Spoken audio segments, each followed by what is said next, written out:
Now, let's look at the global competitiveness as the second indicator. This one is simply looking at how competitive a country is when it competes with others at global level. Perhaps let me just pause for a while and ask to find out if you're still following me. Ladies and gentlemen, are you still following me? Yes, doctor, we are following. We are following on the PowerPoint presentation. Thank you. Thank you so much.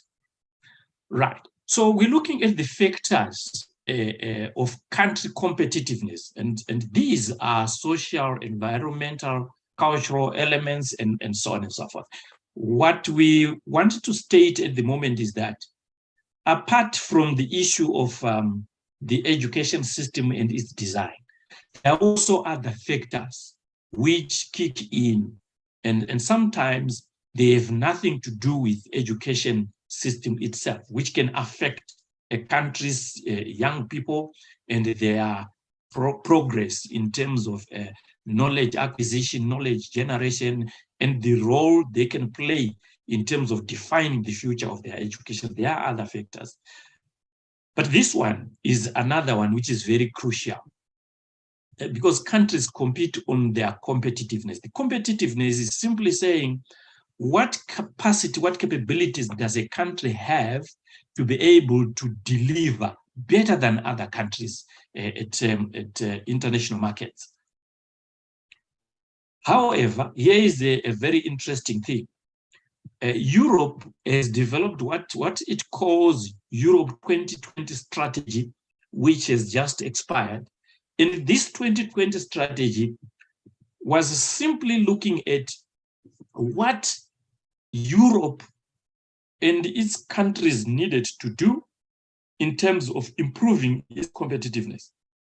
And they said they were simply going to focus on soft dimensions such as innovation, business sophistication, and social cohesion. Yeah, that's what they said they needed to focus on. But they also then went on to plan for Africa and other developing countries.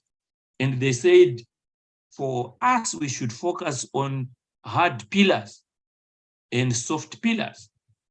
When I'm talking about hard pillars, you are then focusing on issues that have to do with GDP, energy intensity, and debt to debt, which are the issues that we must deal with. Whereas they have only to focus on this. And in a way, what is interesting is that they are already saying they should focus on research and development, they should focus on lifelong learning, they should focus on tertiary education, attainment of their populations.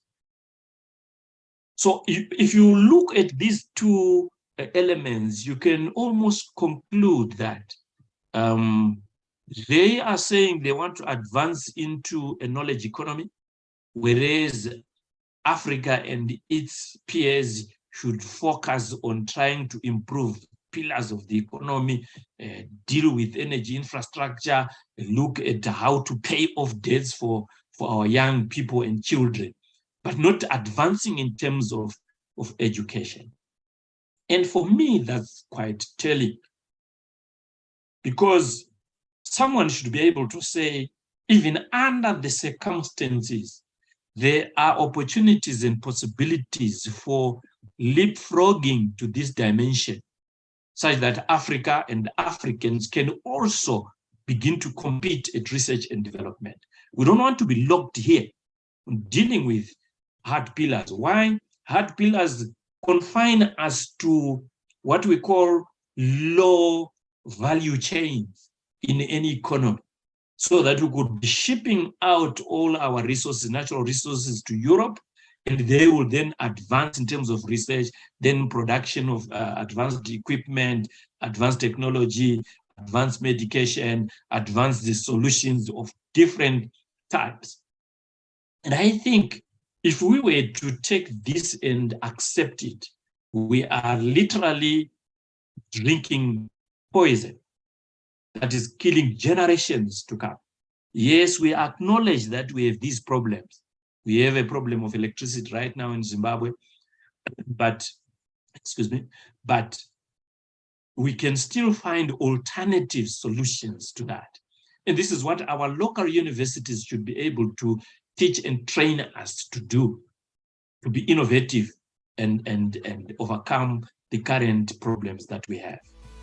So knowledge education, a knowledge economy requires high levels of skill.